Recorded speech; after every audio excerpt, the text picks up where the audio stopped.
Kamusta kayo? Mga giliw kong manonood.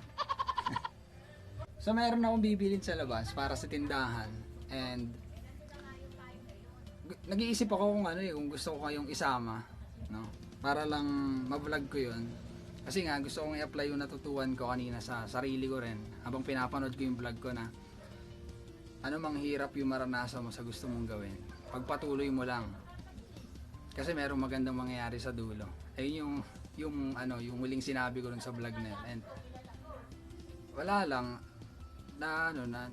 na-inspire lang ako sa sarili kong sinabi. Yun lang.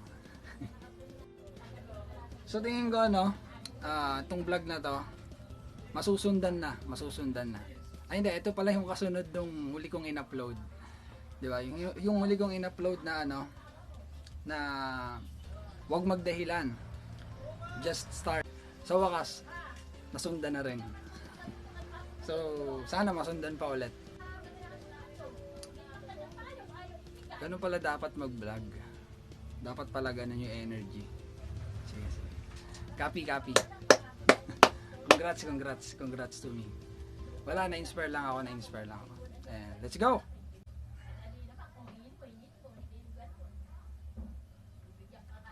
Let's go. Paalam. Salamat.